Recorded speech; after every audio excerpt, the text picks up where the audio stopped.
오늘 나눌 하나님의 말씀 예레미야 27장 1절에서 8절입니다. 유다왕 요시야의 아들 여호야김이 다스리기 시작할 때 여호와께서 말씀으로 예레미야에게 임하시니라.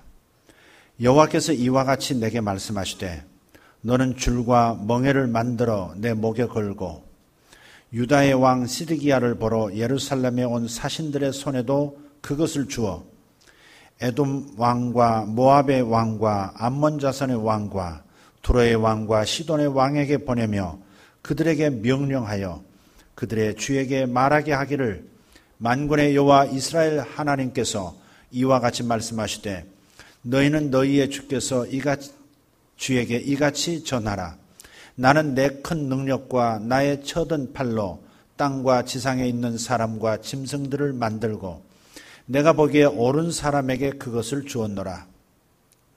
이제 내가 이 모든 땅을 내 종 바벨론의 왕 느부갓네살의 손에 주고 또 들짐승들을 그에게 주어서 섬기게 하였나니 모든 나라가 그와 그의 아들과 손자를 그 땅에 기한이 이르기까지 섬기리라. 또한 많은 나라들과 큰 왕들이 그 자신을 섬기리라. 여호와의 말씀이니라. 바벨론의 왕 느부갓네살을 섬기지 아니하며 그 목으로 바벨론의 왕의 멍에를 매지 아니하는 백성과 나라는 내가 그들이 멸망하기까지 칼과 기근과 전염병으로 그 민족을 벌하리라. 아멘. 오늘 주보 순서지를 보면 통일을 갈망하며 드리는 예배라, 이러한 제목이 기록되어 있습니다. 또 오늘 통일 전후를 준비하는 지혜라고 하는 제목으로 말씀을 나누고자 합니다. 우리가 신앙만으로 순진하게 살 수가 없습니다. 현실에 대한 똑똑한 인식을 우리는 공부해 가야 합니다. 우리 교회 주보 전면을 보시면 우리 교회의 사명 슬로건이 있습니다. 사람을 살리고 일꾼을 세우며 통일을 준비하는 교회라고 되어 있습니다. 사람을 살리고 일꾼을 세운다는 것은 교회로서 당연한 일입니다. 영혼을 구원하는 일에 일꾼들이 세워져야죠. 이것은 납득이 가는데 통일을 준비하는 교회라는 가치 목표는 왜 세웠는가에 대해서 어떻게 이해할까 하시는 분들이 혹 계실지 모르겠습니다. 성경에 나오는 신앙의 영웅들은 하나같이 하나님을 잘 섬겼고 하나님 나라를 섬겼을 뿐 아니라 자신의 조국에 대한 애정도 남달랐다는 사실을 발견하게 됩니다. 오늘 등장하는 예레미야 선지자 역시 하나님께서 주신 조국의 안녕과 보전에 대해 애끓는 심정으로 기도하고 예언하며 설득하고 호소했습니다. 개인과 단체, 민족과 국가는 각각 사명을 가지고 이 세상에 탄생합니다. 저에게 하나님께서 맡기고 기대하시는 사명이 분명히 있습니다. 저는 그것을 이해하고 있습니다. 여러분 개개인도 마찬가지입니다. 여러분도 이 시대에 이 땅에 태어난 것, 사명이 주어진 사실을 여러분은 기억해야 합니다. 더 나아가서 개인적인 사명을 넘어서 민족과 국가 역시 하나님의 맡기신 역할, 다시 말해 사명이 주어져 있다고 믿습니다. 이스라엘이라는 국가의 사명이 있고 대한민국이라는 나라의 사명이 있고 미국이라는 나라의 사명이 있습니다. 유대인만의 사명이 있고 한민족만의 고유한 사명이 분명히 있습니다. 우리 민족과 국가는 하나님의 사명을 띠고 이 땅에 이 시대에 존재하고 있다는 사실을 믿으시기를 바랍니다. 그러므로 성경적인 그리스도인이라면, 참 그리스도인이라면 신앙과 애국심은 별개의 문제라고 생각할 수가 없다는 것입니다. 우리 대한민국의 미래에 대한 올바른 판단과 행동은 우리와 우리 자식들이 하나님을 모시고 번영과 평안을 누리며 살아가는 데 있어서 매우 중요할 수밖에 없다고 믿습니다. 교회만을 생각하는 교회는 사명적 교회로서의 영혼을 이미 잃었다라고 할 수도 있습니다. 잃어버린 영혼들을 위한 구원 사역을 위해서 우리가 애써야 함과 동시에 나라와 민족을 위해 기도하고 행동해야 하는 이유가 바로 여기에 있는 것입니다. 예레미야 선지자의 조국 이스라엘의 상황은 오늘 21세기 우리나라의 처지와 별반 다름이 없는 상황이었습니다.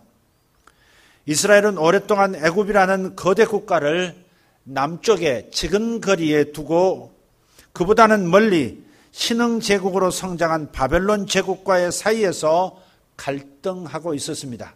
그러니까 두 나라 사이에 끼어 있었다는 것이죠.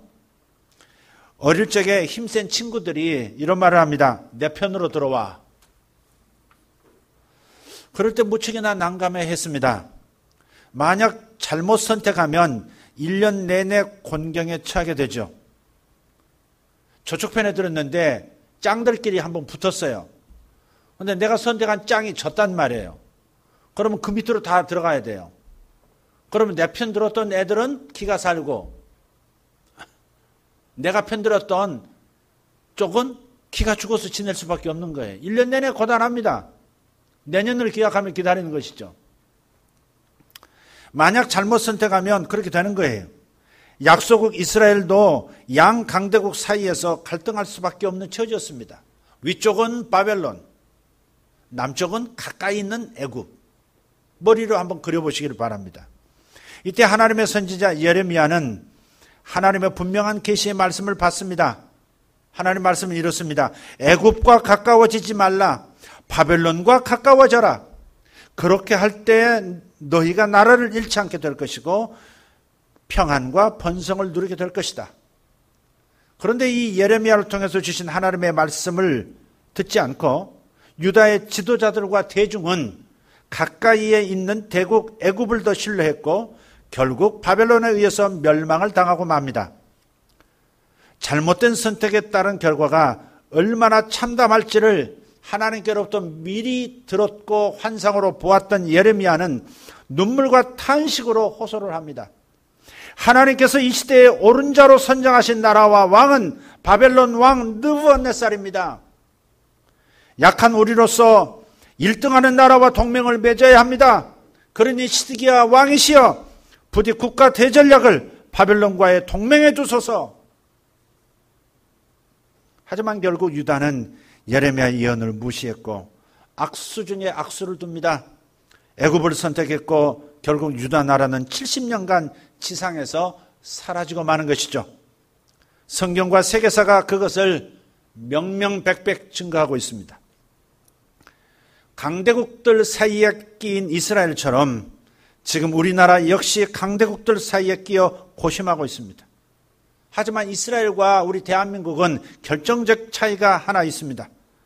이스라엘이라고 하는 나라는 현재 주변국들 사이에서 최강자입니다. 일반 군사력도 강하지만 무엇보다도 핵을 가진 나라입니다. 그에 비해서 우리나라는 최약자로서 동북아시아에서 살아가고 있습니다. 러시아, 중국, 일본, 그리고 다시 아시아로 회귀하고 있는 미국의 창끝까지 바로 주변국들입니다. 이제 세계 1위에서 4위의 강대국들이면서 북한마저도 미국만 빠져준다면 자신들은 언제든지 한국과 싸워서 이길 수 있다고 호언장담하고 있는 형국입니다. 국제정치학자들은 100여 년 전 조선이 당면했던 국제 상황과 오늘날 대한민국이 당면한 상황이 매우 유사하다는 주장을 많이 하고 있습니다. 세계 최강 미국이 한국의 전략적 가치를 중요한 것으로 인정하면서 맺은 한미동맹이라는 요인을 뺀다면 지금 대한민국은 이 대한민국이 처한 상황은 100여 년 전 조선이 처한 상황보다도 오히려 못하다 할 수 있습니다. 생각해 보십시오. 그래도 100년 전에는 조선은 하나였습니다. 하나였는데도 먹혔습니다. 그런데 지금 한반도는 둘로 나눠져 있습니다. 그리고 떨어져 나간 반쪽은 가장 흉악한 마음으로 형제 나라를 지금 호시탐탐 노리고 있는 중입니다. 대한민국은 지난 60여 년 동안에 엄청난 수준의 국력 증가 덕택에 세계 최하위권에서 세계 10위권으로 국력과 국격이 상승하고 있는 것은 사실입니다. 그러나 문제는 여기 있어요. 세계 지도를 펼쳐놓고 대한민국을 본다면 유엔에 소속된 220여 개 국가 속에서 대한민국을 본다면 당당하게 가슴을 펼 수 있는 성장을 이루었지만 대한민국이 동북아시아에서 차지하는 국력 서열은 100년 전과 별반 다름이 없다는 것입니다. 19세기 말 조선은 동북아시아에서 제일 약한 나라였고 21세기 초인 지금도 가장 약한 나라입니다. 러시아보다 한국이 강합니까? 일본보다 한국이 강합니까? 중국보다 한국이 강합니까? 미국보다 한국이 강한 것입니까? 한마디로 동북아시아에서 한국의 국력 서열은 변하지 않았습니다. 꼴찌입니다. 정직하게 인정해야 합니다. 세계 속에서와 동북아시아 속에서 우리의 위상은 전혀 다르다는 사실을 꼭 기억해야 합니다. 미국이 한반도 통일을 지지하는 것은 통일된 한반도는 지정학적으로 미국 편이 될 확률이 제일 높기 때문에 지지하는 것입니다. 지정학적으로 한국이 두려워해야 할 나라는 언제라도 중국 아니면 일본입니다. 거기에 러시아도 포함될 수 있겠습니다만은 그래도 중국과 일본이 가장 두려워할 나라입니다. 중국, 일본의 위협에 대응하기 위해서 우리 한국이 동원할 수 있는 가장 좋은 강대국은 미국입니다. 다행히 미국이 아직도 1등입니다. 앞으로 100년도 1등할 가능성이 매우 높아져 버렸습니다. 미국에서 에너지가 나오기 시작했기 때문에 에너지 수출국으로 얼마 후면 미국 의회에서 결의를 할 겁니다. 2017년부터 한국에도 세일가스, 세일오일이 들어오기 시작할 겁니다. 미국이 착한 나라여서가 아니라 멀리 있는 나라이기 때문에 우리는 그들과 손잡을 수 있다는 것이에요. 중국의 힘이 무서워서 일본과 우리가 연합한다면 우리는 일본 아래의 나라가 될지 모릅니다. 또 일본이 무섭다고 중국과 연합한다면 중국의 아래 나라가 될 가능성이 매우 높아집니다. 2차 세계대전 이후 냉전 시대 동안 미국 밑으로 들어갔던 게 아니냐며 지금도 미국의 식민지 아니냐며 분노하는 사람들이 많습니다. 하지만 일본이 통치하던 시대, 중국에 조공을 바치던 그 시대와 지금 한미 동맹 시대를 비교하면 우리가 환연히 그 차이를 알 수 있지 않습니까? 중국, 일본, 러시아가 대한민국보다 국력이 강한 것은 사실이지만 만약 이들이 대한민국을 무력으로 침략한다면 미국이 군사력을 동원해서 대한민국을 도와주게 되어 있는 이 한미동맹 구조야말로 100년 전 조선이 당면했던 국제정세와 오늘 우리가 당면한 국제정세를 완전히 다르게 하는 결정적인 요인입니다. 미국이란 나라가 착한 나라가 아니라고 이미 말씀드렸습니다. 미국도 당연히 지배를 원하는 강대국이지만 지정학적으로 또 자유민주주의 가치를 추구한다고 하는 국가 속성상을 고려할 때 한국의 미국보다 양호한 동맹국은 없다고 할 수 있습니다. 그래서 한미동맹이라고 하는 것, 이것은 한국의 외교적 최고의 자산입니다. 따라서 한미동맹의 약화는 100년 전 국제 상황으로 회귀를 의미합니다. 거기에 북한까지 포함해야 할 것이고, 그래서 균형자론 혹은 미중 등거리 외교론 이런 것들은 모두 한미동맹의 그 관계를 약화시키는 요인이 될 것입니다. 벌써 쓰러지는 분이 계시는지 모르겠어요. 옆에 분이 잘 머리를 받쳐주시길 바랍니다. 오늘만 이렇게 들으시면 되겠습니다.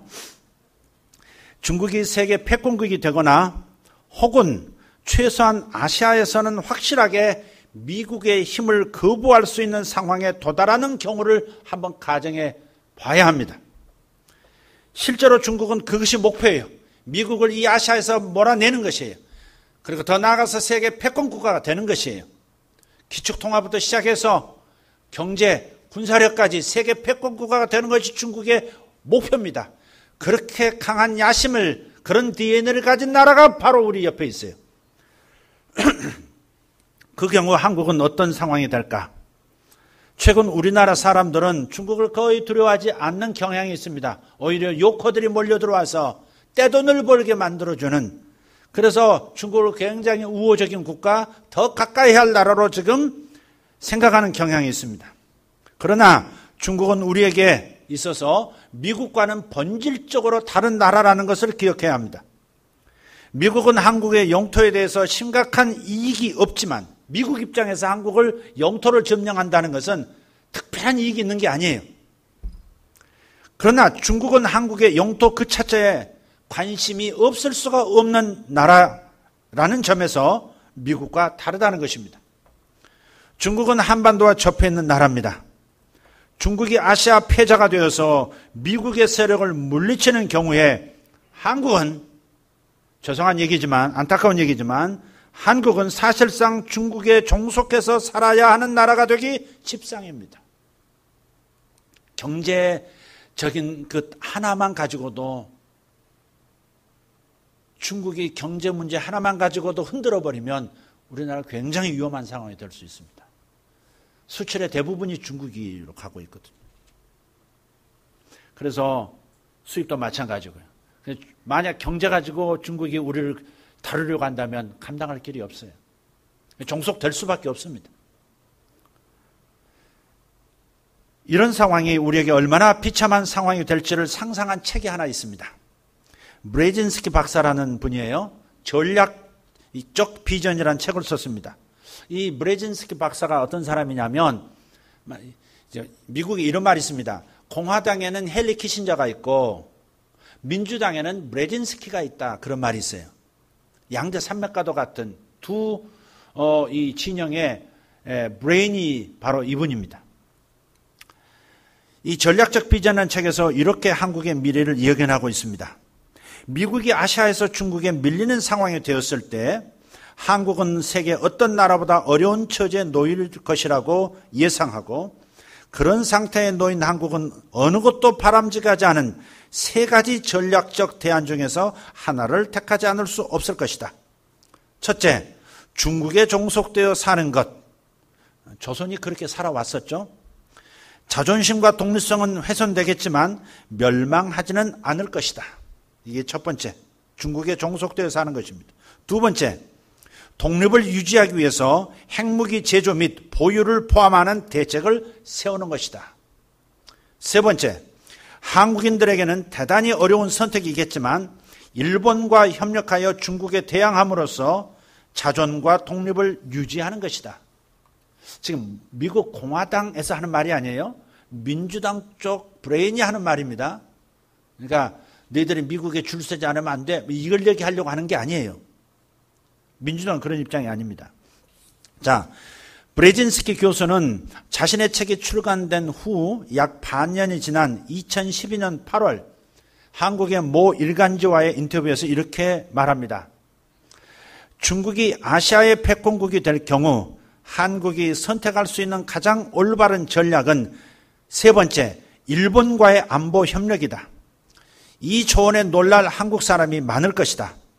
어떻게 일본하고 손을 잡으라는 말이냐고 반문하는 사람들도 있을 것이다.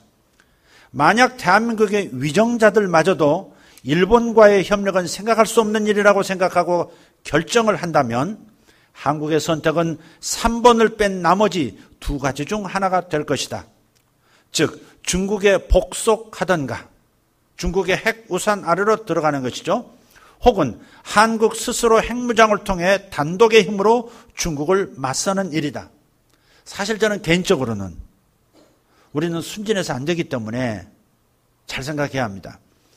북한의 내부 변화를 통해서, 즉 쿠데타를 통해서 김씨 왕조가 정리되고 그 새로 세워진 정부가 진짜 우리 민족끼리 통일해 봅시다라고 손을 내밀어서 통일의 길을 간 다음 북한이 가지고 있는 핵이 자연스럽게 한반도에 자리 잡을 수 있다면 얼마나 좋을까도 생각해 봤습니다. 제 생각입니다.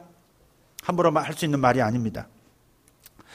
브레진스키 교수가 한국의 핵무장을 반대합니다. 반대하는 이유를 이렇게 말합니다. 한국이 핵무장을 하는 경우 일본의 핵무장은 거의 자동적인 일이 될 것이고 일본의 핵무장은 중일 관계의 파탄은 물론이고 미일 관계의 파탄을 초래할 사안이 될 것입니다. 핵무장까지 갖춘 일본이 중국에 의해 아시아에서 밀려난 미국에 자신들의 국가 안보를 의존해야 할 이유도 없어지는 겁니다. 일본 그 자체로 강대국이 될 것이기 때문에 미국 관계도 미일 관계도 반드시 파탄이 날 거예요. 그래서 절대 한국이 핵무장하는 것은 반대한다는 것입니다. 그래서 지금 핵 폐기물을 재처리하는 것까지도 미국이 허용을 안 하려고 애를 썼던 이유가 바로 거기 있습니다. 일본의 선택도 두 가지 중 하나입니다. 하나는 중국의 속국이 되는 것, 다른 하나는 군사 강대국이 되어서 중국에 대적하는 것입니다. 일본이 스스로 중국의 속국이 될 가능성은 거의 없을 겁니다. 일본은 필히 군사 강대국의 길을 계속 택할 것입니다. 이미 일본 식자들은 제2의 일중 전쟁이 시작되었다고 말하고 있습니다. 그리고 그 상황을 우리는 지금 보고 있어요. 남중국해에서 그리고 다위에서 중국과 일본은 언제든지 충돌할 준비가 되어 있고 중국은 중국대로 전쟁이 필요한 시기로 들어가고 있고 일본 역시도 전쟁이 필요한 시기로 지금 접어들고 있습니다. 그래서 필경은 예언이 없었다 할지라도 일본과 중국, 중국과 일본은 해상에서 반드시 충돌할 것입니다. 동북아시아 미래에 관한 시나리오들이 있는데요. 이 동북아시아가 앞으로 어떻게 될 것인가. 첫째는 지금까지 말씀드렸던 중국이 아시아의 패권을 장악하는 경우 첫 번째입니다. 두 번째는 일본이 아시아의 패자로 등장하는 시나리오. 2011년도에 예언적 메시지로 본다면 일본은 2차 중일전쟁을 통해서 잠깐의 패권을 갖는 것처럼 보일 것입니다. 자, 동아시아 미래에 관한 시나리오 세 번째는 미국의 우위가 계속되는 것입니다. 어떤 시나리오가 우리 대한민국에 가장 바람직할까? 이게 초점입니다. 저도 그렇지만 미국의 아시아 패권 유지 시나리오가 중국이 패권을 장악하는 시나리오보다는 훨씬 더 현실적인 것으로 보는 사람들이 많이 있습니다. 이런 상황이 우리 대한민국에게는 중국이 패권을 장악한 아시아 상황보다는 덜 어려운 전략적 상황이 되기 때문입니다. 1948년 이래에 동북아시아 상황이 지속되는 것이기 때문에 우리에게는 큰 정책 변화를 요구하지 않는 익숙한 상황이기 때문에 유리한 것이고 더 중요한 것은 미국은 자유민주주의를 신봉하는 나라이고 한국의 영토를 탐내고 한국의 독립을 훼손할 나라가 아니기 때문에 그렇습니다. 한 가지 더 덧붙인다면 우리 세계의 개신교 교회가 은연중에 힘을 얻어 확장되고 또 보호받기 위해서는 개신교에 의해서 출발한 강대국이 있어주면 훨씬 유리하기 때문에 그렇습니다. 결론의 말씀입니다. 결론의 말씀이 거의 절반일 수도 있다는 사실을 기억하십시오. 머리를 단단히 붙들어 주시길 바랍니다. 오늘 결론은 하나도 쉬운 게 없다. 하나도 쉬운 게 없다. 쉬운 것이 하나도 없는 이런 상황에서 대한민국은 어떻게 행동하고 우리 교회는 어떻게 기도해야 하는 것일까? 첫째로 통일을 적극적으로 추구해야 합니다. 통일을 적극적으로 추구해야 합니다. 한반도가 하나였던 때도 어려웠었는데 그러니 나누어진 상태에서는 보장성이 더욱 떨어진다는 얘기를 하고 있는 겁니다. 그동안 우리 대한민국의 대북한 정책은 사실상 분단을 관리하는 정책이었습니다. 이대로 문제없이 가자는 거였어요. 말로만 통일이었지 북한과의 공존을 도모하는 수준에서 그쳤습니다. 통일이야말로 우리가 당면한 모든 복잡성을 극복할 수 있는 해결책입니다. 지금으로부터 한 4, 5년 전에 미국의 유명한 투자회사인 세계에서 가장 큰 투자회사죠. 골드만삭스가 난데없이 이상한 발표 하나를 했습니다. 제가 그 신문을 보고 깜짝 놀랐습니다. 2020년이 되면 대한민국은 미국과 함께 G2가 될 것이다라는 거예요. 일본이 G2가 된다고 했던 때가 있었어요. 지금은 중국이 G2라고 공공연하게 온 세계 속에서 회자되고 있습니다. 중국도 아니고 일본도 아니고 독일도 아니고 인도도 아니고 그 어떤 나라가 아닌 작은 이 대한민국이 미국과 함께 G2가 된다고 하는 이 골드만삭스의 발표는 무슨 의도로 그런 말을 했는가 굉장히 고민을 했어요. 그러나 이내 깨달았습니다. 미국 주류 사회, 미국 엘리트에서는 세계 국가 경영에 있어서 이런 전략을 세우고 있는 겁니다. 한반도를 골드만삭스에서 이렇게 얘기했어요. 단 이것은 한국이 북한과 통일한 통일 국가가 되었을 때 가능한 이야기다 그랬어요. 통일 국가만 된다면 G2가 된다는 거예요.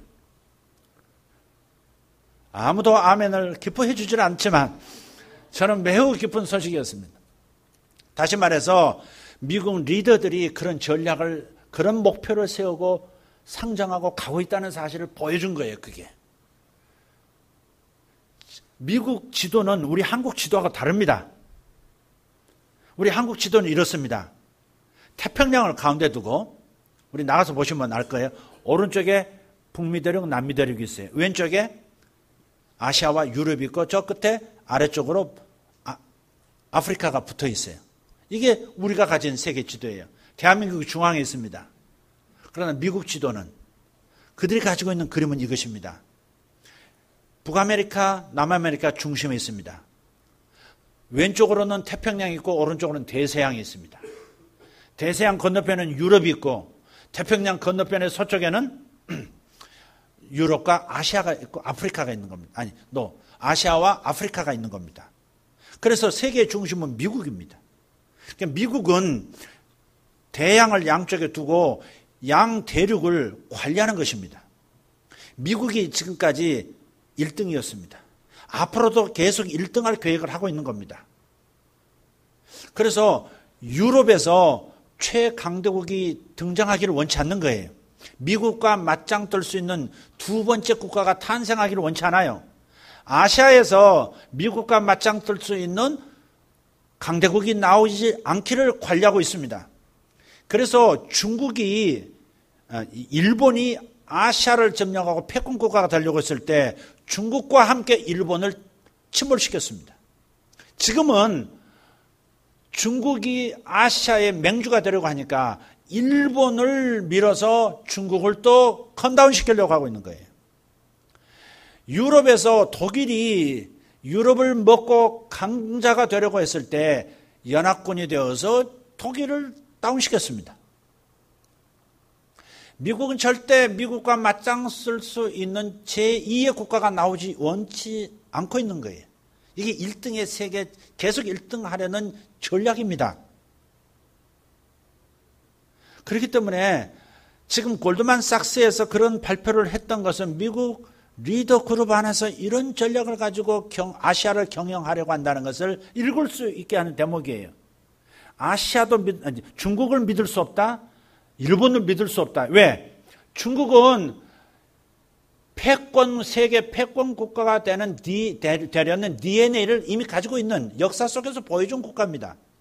일본도 세계 최강 국가, 제패 국가가 되려고 하는 DNA를 가지고 있다는 것을 역사 속에서 보여줬습니다.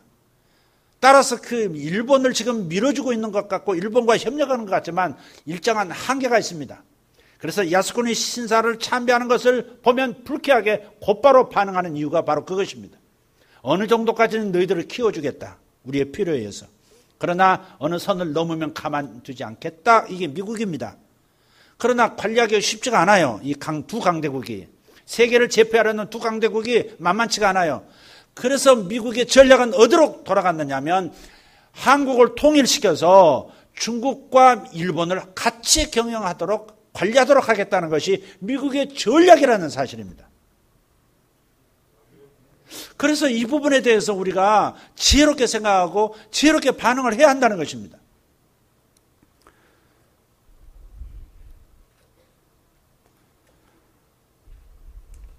그래서 통일을 적극적으로 우리가 추구해야 한다 하는 말씀을 드리는 겁니다. 자, 두 번째, 결론의 두 번째, 통일에 대한 군사력 강화가 반드시 필요합니다. 이것도 쉬운 일이 아닙니다.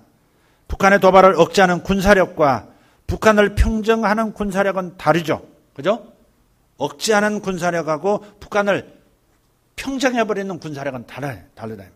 우리가 평화, 전쟁하지 말자 하지만 굉장히 위험한 발언입니다. 무조건 평화를 얘기하는 것은 굉장히 위험한 얘기예요. 이 세상은 타락한 세상입니다. 그래서 힘이 없으면 반드시 덤벼듭니다. 반드시 먹어치우자고 달려드는 것이 북한이에요. 그러니까 우리는 반드시 힘을 가져야 되는 거예요. 그래야 평화가 유지되는 것이고 더 나아가서 북한을 평정하고 통일시킬 수 있는 것이죠. 근데 어렵다고 하는 문제는 뭐냐면 복지도 줄여야 되고 다른 모든 것들이 줄여야만 군사비를 높일 수가 있거든요. 그러니까 이게 어려운 문제예요. 그래서 하나님의 예언적 메시지가 기대가 됩니다. 중일전쟁 이후 북한 내부의 변동 상황을 기대하면서 기도하고 기다리는 것이 바로 여기 있습니다. 큰 돈을 들이지 않고도 우리가 통일할 수 있는 방식을 하나님께서 마련해 주신다고 하셨으니까 그것을 기대하자 이 말이에요. 그럼에도 불구하고 군사력은 강화되어야 합니다. 우리가 우리 땅을 남의 손에 맡기지 않으려면 군사력 강화는 당연합니다. 왜 미국에 맡겨야 합니까? 언젠가는 우리도 우리 힘으로 우리나라 지킬 수 있고 다른 나라를 지켜줄 수 있는 나라가 돼야죠. 자, 세 번째, 한미동맹은 더욱 강화되어야 합니다. 미국은 대한민국을 매우 중시하고 있습니다. 그럼에도 불구하고 최근 수년 동안 박근혜 정권이 들어온 다음부터 한국의 태도에 실망한 일부 미국 사람들은 대중국 봉쇄에 비협력적인 것처럼 보이는 이 한국을 빼고 하자는 이야기도 나오고 있는 실정입니다. 미국이 대중국 봉쇄 전략에서 한국이 지정학적으로 매우 중요하다고 보고 있지만 한국이 계속해서 친중, 반일 행보를 계속할 경우 미국은 한국을 빼고 하는 수밖에 없다고 생각할 수도 있다는 것입니다. 여러분 6.25 전쟁을 한번 생각해 보십시오. 여러분 이게 스토리가 묘하게 짜진 것 같지만 예의 주시할 필요가 있습니다. 미국의 애치슨 장관이 일본에 와서 이런 발표를 했습니다. 우리 미국의 방어 최전 방어선은 일본까지다 라고 선언을 했어요. 그게 애치슨 선언이에요. 그게 애치슨 라인이에요. 그러니까 북한은 이미 전쟁을 할 준비를 다 하고 있었어요. 남한은 비교할 수 없을 정도로 약했죠.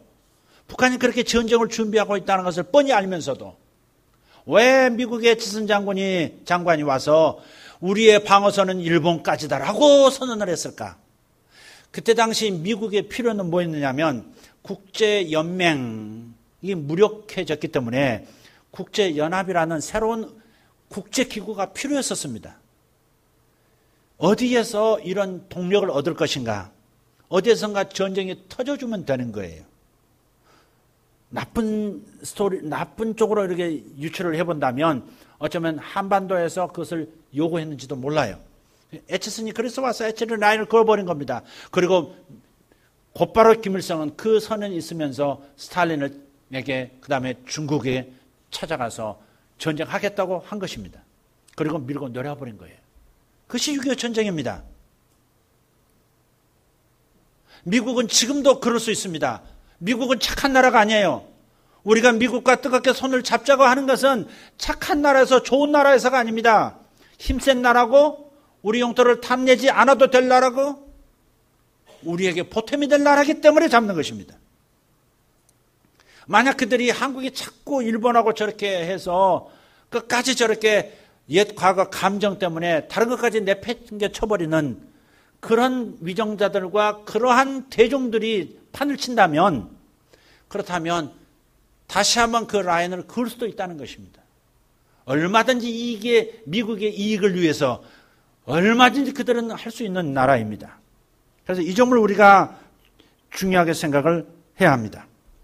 그래서 한미동맹은 지금 현재 상황도 그렇지만 통일 이후에도 분명히 계속되어야 합니다. 주변 강대국들의 위험에 대처하고 동북아시아의 균형의 역할을 담당하기 위해서입니다.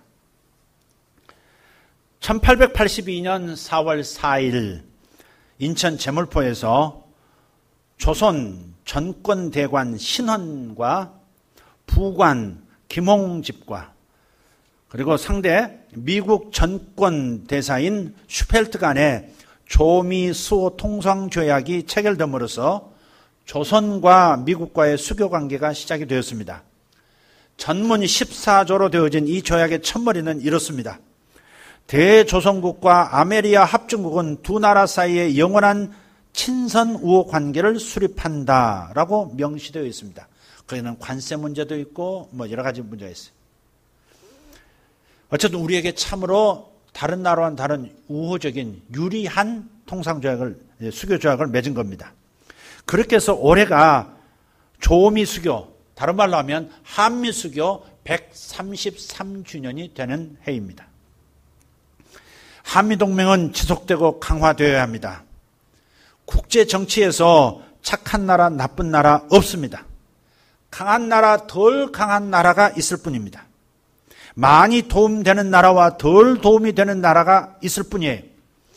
60년 전 미국 본토를 직접 공격했던 유일한 적국이었던 일본 수상이 미 상하 의원 전원의 기립박수를 받으면서 환영받는 것이 국제 현실입니다. 미국 본토를 공격했던 유일한 나라가 일본이에요. 그 나라 수상이 미국 땅을 밟고 그리고 상하원 공동회의에서 거기서 기립박수를 받는 것이 현실이라는 말이에요. 언제든지 미국은 바꿀 수 있고 미국만이 아니죠. 우리도 여기에 잘 반응을 해야 합니다. 예레미야의 판단과 책략이 다시금 필요한 때입니다. 물론 우리 신자들은 예레미야의 중보기도를 본받아서 중보기도를 반드시 해야 할 것인 줄 믿습니다.